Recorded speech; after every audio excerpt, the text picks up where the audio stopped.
Shalom, all praises to Yahweh, Bashem Yahushai, and double honors to the apostles and elders of Great Millstone, Bashem Rakah Kodash. My name is Yakalba from Plain Tables Camp in Philly. And this this lesson is called Duty of Marriage. This is, first off, I want to say that these videos that are being done are for the elect, all right, mainly for the elect. To get edification for the elect, and inadvertently to condemn 2/3 of Israel who refuse to come back to the knowledge on how to worship our power, our God, correctly. The Father's name is Yahweh, and His Son's name is Yahushai. This is 2 Timothy 2:10. It says, "Therefore I endure all things for the elect's sake, that they may also obtain the salvation which is in Hamashiach Yahushai with eternal glory." All right. I had Ephesians up here. All right. I said the title of the lesson was Duty of Marriage. Now, as the Hebrew Israelites were not in a beast-like state anymore, we have the proper instruction and the correct direction to go in throughout the course of our life here. All right, so we have to be held accountable for our actions. We're not in the mind state of 2/3 of Israel and the mind states of the other nations. All right, this is Ephesians 2:19. It says, "Now therefore you are no more strangers and foreigners, but fellow citizens with the saints and of the household of the power." All right. Now, if you need the full understanding of the Ephesians 2nd chapter, just go to our YouTube and put in Gentile or Gentiles, and you'll get lessons on the Gentiles. All right. It says household of the power, meaning these were the Gentiles or the Israelites that were Hellenized into the Greek culture. All right. Now they have salvation because they had the knowledge, because they're actually performing those duties. That's within the knowledge that was given to them by the prophets. All right. And are built upon the foundation of the apostles and prophets, Yahushai, Hamashiach himself being the chief cornerstone, in whom all being fitly framed together groweth into an holy temple in the Lord. All right, the Lord is Yahushai. All right, in whom ye also are builded together an habitation of the power through the Spirit. All right. So as Hebrew Israelites, all right, of one of the 12 tribes of Israel, all right, so-called blacks, Latinos, and Native Americans, and our various Israelites scattered throughout the world, we will obtain salvation through obedience. All right.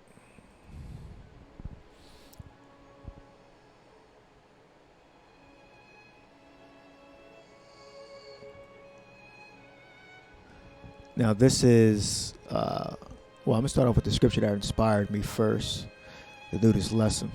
I was looking up Exodus, the 21st chapter, and the 10th verse. It says, if he take him another wife, her food, her raiment, and her duty of marriage shall not diminish.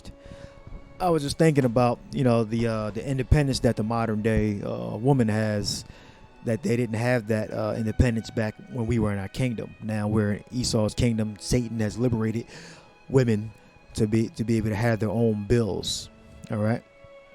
And I had this discussion about similar topic, pretty much the same thing I'm about to say, that the woman is subject to her husband. She doesn't get to create her own bills. All right. This is, I clicked the cross-reference button and it brought me to 1 Corinthians, the 7th chapter. And it has some commentary here. It says her food. It says,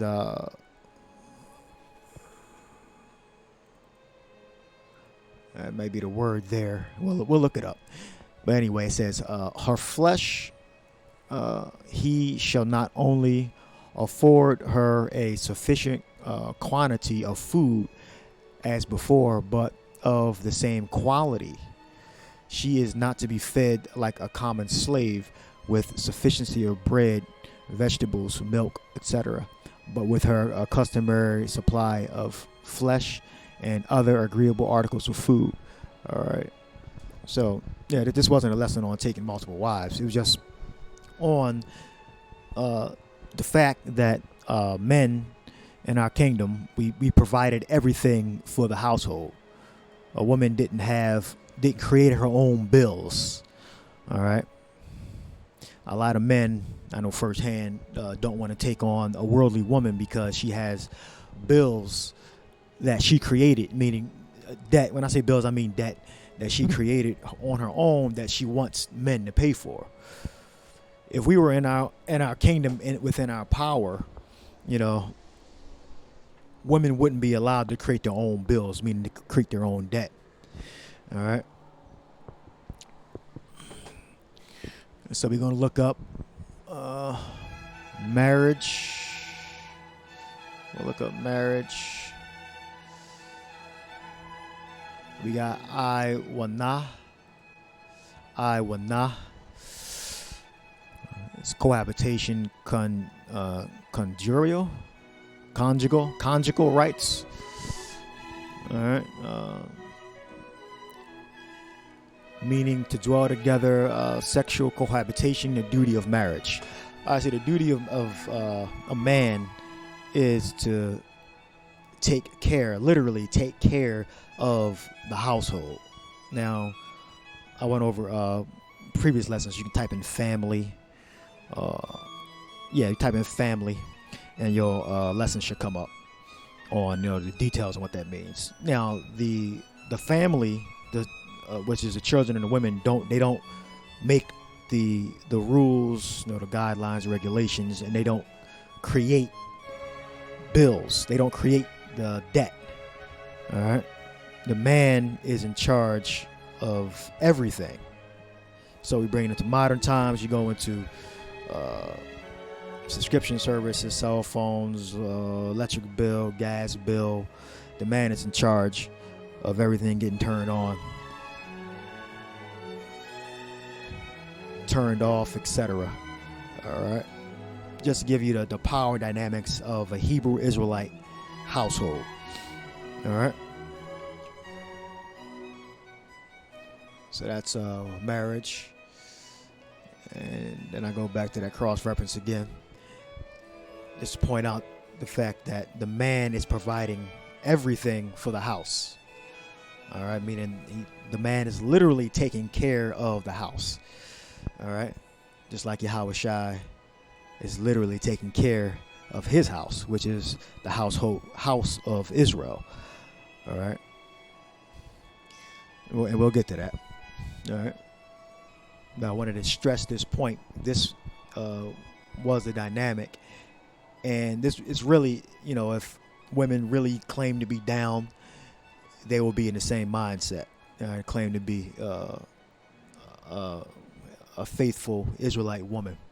They will be down with the correct form of marriage, how it's supposed to be.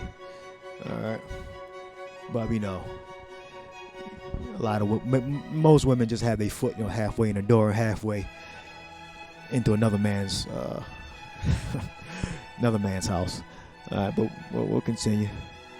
This is Ephesians 5:22. It says, "Wives, submit yourselves unto Slakia, your own husbands, as unto the Lord." All right, as unto the Lord.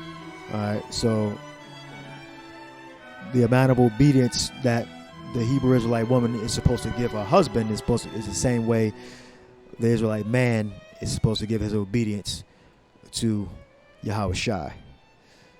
All right. For the husband is the head of the wife, even as Hamashiach is the head of the church, and he is the savior of the body. All right. Now the man and the woman is a part of the same body. It's not a separate body. All right. Meaning that when you look up Isaiah, the 4th chapter, you can look it up on your own, and it tells you that the man and the woman, the Israelite man and the Israelite woman, is going to escape the destruction. The elect Israelite man and the elect Israelite woman is going to escape the destruction. All right. One body. All right. Therefore, as Hamashiach is subject, therefore, as the church is subject unto Yahushua, the anointed one, so let the wives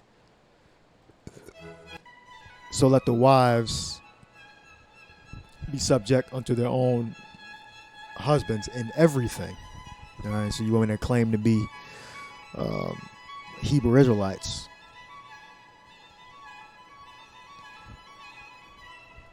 you need a husband. It says hupatasa. It says arranged under, subordinate. All right, and women, these modern westernized women don't like to hear that type of wording. Okay, wording. And they like to be free, wild animals. I've heard a bunch of analogies. They like to be free, wild. They don't like to do what the man says, literally. These are statements that are made. All right, but I'm telling you, that's going to be to your own hurt. All right, like I said, the first scripture I read was, "I endure all things for the elect's sake." All right, this is for the elect. To subjection, to submit oneself, obey, to submit to one's control, to yield to one's admonition or advice, to obey, be subject. All right. So, and that's heavy right there. But it's pretty simple to understand. I really don't have to explain it too much. You can see the definition of the words. To submit to one's control, subordinate. All right. So we got the understanding on that. On husbands. And we got more here. It says, husbands, love your wives, even as Hamashiach also loved the church and gave himself for it. All right. So, yeah. So since we have the responsibility of taking care of the household completely, the men or the children and the wife or wives, we are also subject to defending it. All right, at the cost of our lives. All right. Husbands, love your wives, even as Hamashiach also loved the church and gave himself for it. All right.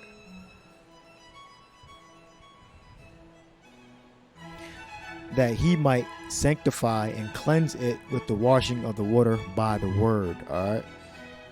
So we Hebrew Israelites in the faith, we have to be obedient to the scriptures. We have to have faith. You have to be better than the rest of the world. All right. You can't be regular. You can't be normal. All right. You have to be exceptional. All right. That he might present it to himself a glorious church not having spot or wrinkle. All right, so yeah, you got to get in line. The men, you got to get in line. You women, you have to get in line. If you don't get in line, you're going to be destroyed. All right. When these race riots, the time of Jacob's trouble, race riots, some real pestilence, some real diseases come out. Beyond this current situation we're in right now. I mean, it's going to be to our benefit to be on Yahushai's right side, on his good side, doing everything we're supposed to be doing in the faith. All right. That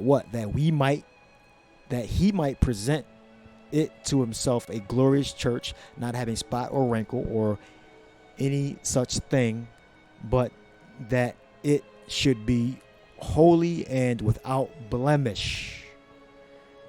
Okay. Are you, as a Hebrew Israelite man, doing what you're supposed to be doing in the faith? You woman, are you doing what you're supposed to be doing in the faith? All right. All right. So all men, well, in this book on this one, I got more scriptures. So ought men to love their wives as their own bodies. Yeah, because we're one flesh and we're one body, as we read previously. So ought men to love their wives as their own bodies. He that loveth his wife loveth himself. All right, so I shouldn't need to explain that. All right. Now I have the account of an arranged marriage. When you look up read the previous chapter and the beginning chapter, you'll find out that this was an arranged marriage, and this is how things were done mainly in our kingdom, was arranged. And then you had the account of, when you find a woman in the field, you can take her to be your wife also. All right, but in my opinion, arranged marriages were the most common type of marriages, and it's common amongst people in the East also. And we're from the East. We're from the land of Israel, the land of Canaan. All right, this is Genesis 24 and 65, and this is to explain what marriage is. All right, not a written document by the state. This is Genesis 24 and 65. This is for she had said unto the servant, what man is this that walketh in the field to meet us? And the servant had said, it is my master. Therefore she took a veil and covered herself, because women, our women in the ancient world used to be very feminine, very shamefaced. All right, so that's why she put the veil over her face, because she wanted to present herself properly to her husband. All right, again, this is an arranged marriage. She'd never seen this man before. All right, this is Genesis 24 and 66. And the servant told Isaac all the things that he had done. And Isaac brought her into his mother Sarah's tent, and took Rebekah, and she conceived, and she conceived. Rebekah gave birth to Jacob and Esau. All right, let's read that again. And Isaac brought her into his mother Sarah's tent, and took Rebekah, and she became his wife, and he loved her. And Isaac was comforted after his mother's death. All right, so that was marriage. All right, there was no you go on 3 dates. You pay for an expensive dinner. You go skydiving, get ice cream, or take a hot air balloon ride.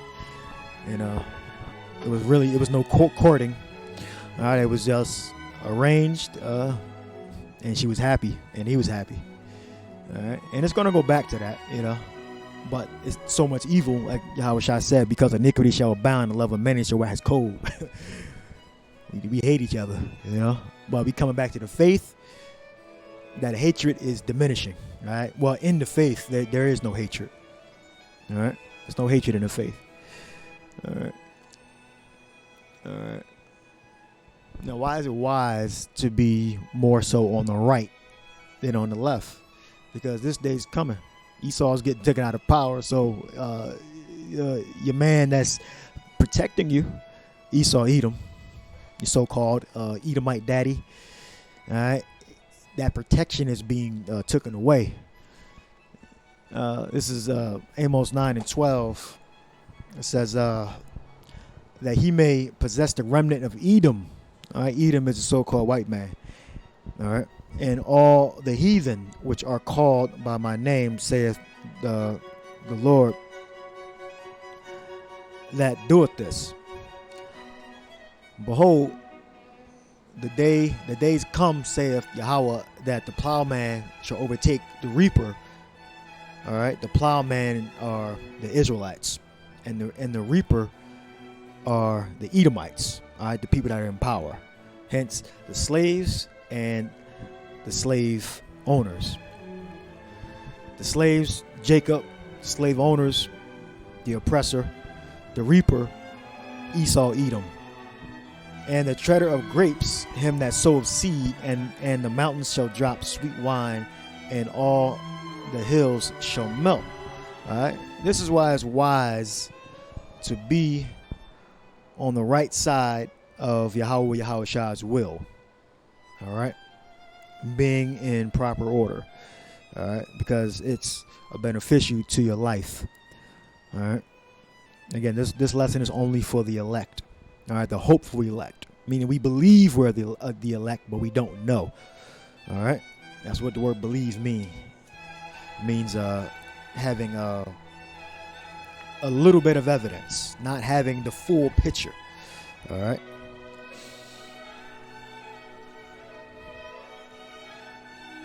Believing something will happen. All right. Or hoping something will happen. Slaki. All right. Having very little bit of evidence or none. All right. This is Amos 9:14. And I will bring again the captivity of my people Israel, and they shall build the waste.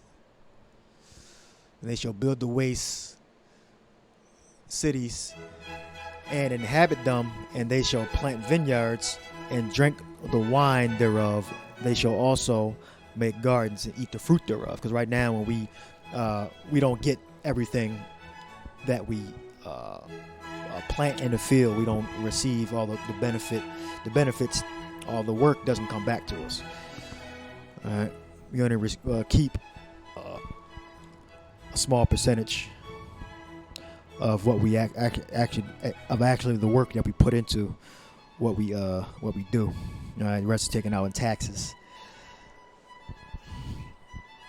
and in being part of the system. All right,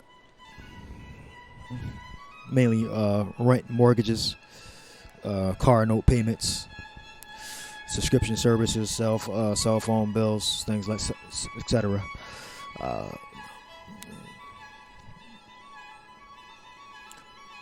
I'll end that there. My last precept is, remember the lesson's called the duty of marriage, so we'll bring it back to our duty as men, as Hebrew Israelite men. This is Matthew 22:1, and Yahweh Shai answered and spake unto them again by a parable, and said, the kingdom, well, it's not just Hebrew Israelite men, it's Hebrew Israelite women also, but what I meant to say was the men and the ones that are doing the teaching. All right, because it does apply to women also. Women are supposed to perform their duty of marriage. All right. This is Matthew 22:2. The kingdom of heaven is likened to a certain king, which made a marriage for his son, and sent forth his servants to call them that were bidden to the wedding, and they would not come. Again, he sent forth other servants, saying, tell them which are bidden, behold, I have prepared my dinner, my oxen and my fatlings are killed, and all things are ready, come unto the marriage. But they made light of it, and went their way, one his farm, and another to his merchandise. All right. And the remnant took his servants and entreated them spitefully and slew them. But when the king heard thereof, he was wroth, and he sent forth his armies to destroy those murderers and burnt up their city.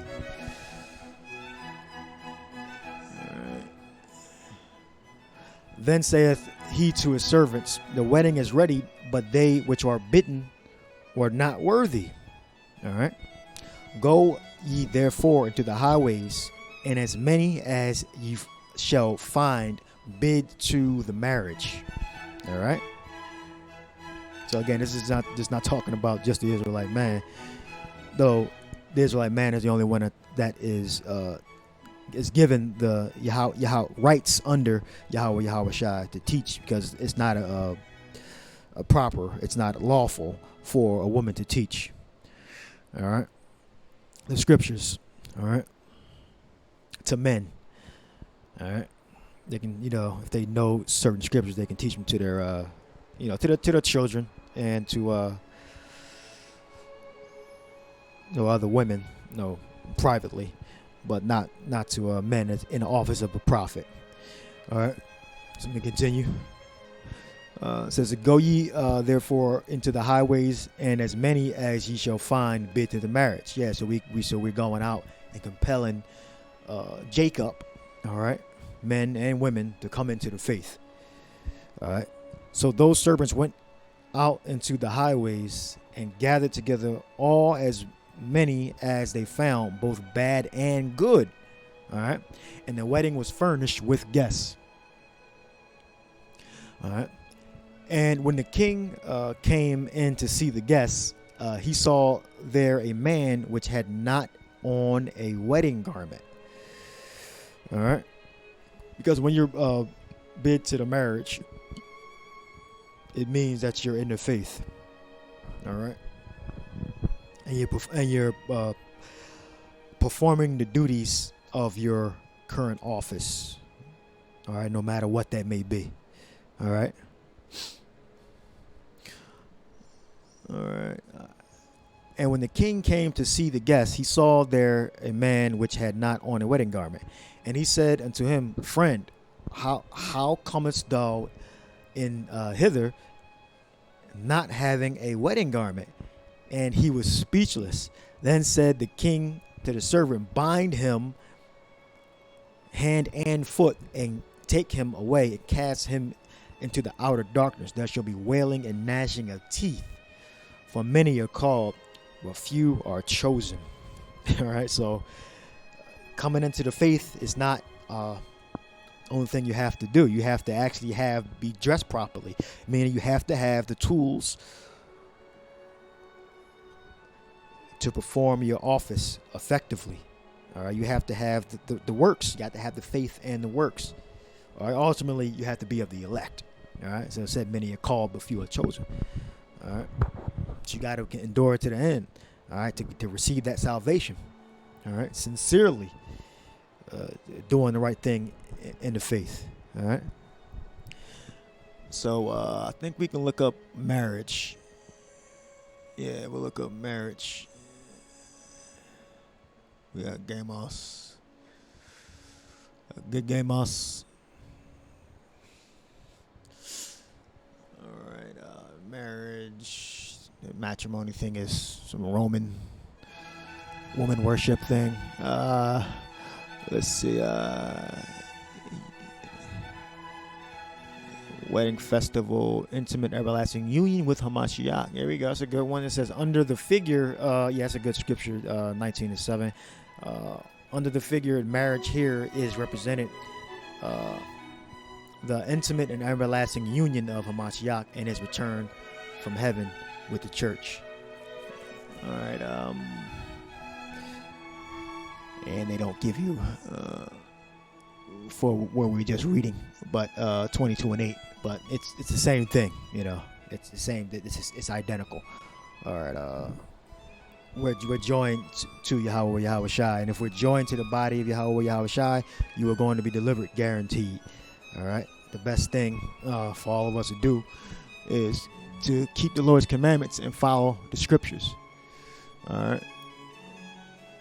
And have that garment on. Have that white garment on. All right, which is your duty. All right. Let's see what garment says. And I'll close the lesson out. I don't think I've ever looked up garment in the. I don't think at all, really. I may have. We got Enduma. We know it's not talking about an actual physical garment.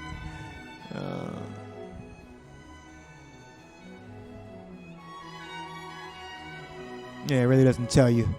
All right, but it means the acts, your faith, and your works.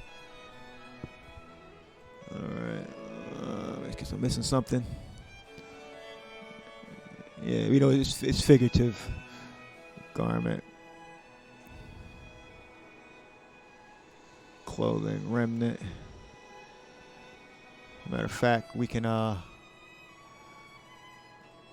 just look up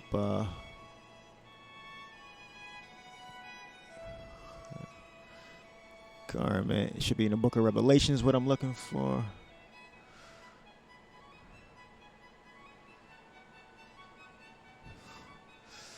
No.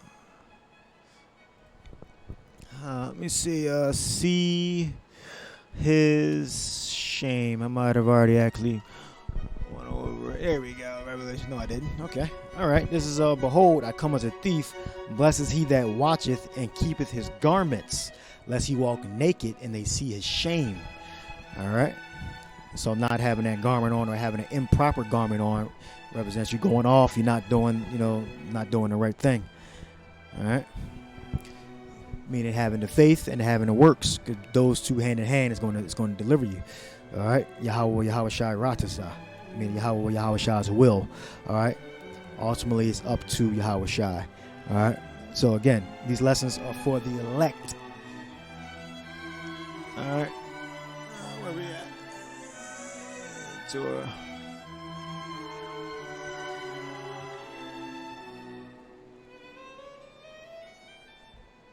There we go. Come on. There we go. For the elect. All right. Therefore, I endure all things for the elect's sake, that they may also obtain the salvation which is in Hamashiach Yahweh Shai with eternal glory. Eternal glory. Everybody outside of that, look, you don't have to listen, but the hopeful elect, all right, these lessons are done for you. So that is the end of the lesson. All right. Hope you were edified. Until the next lesson, Shalom.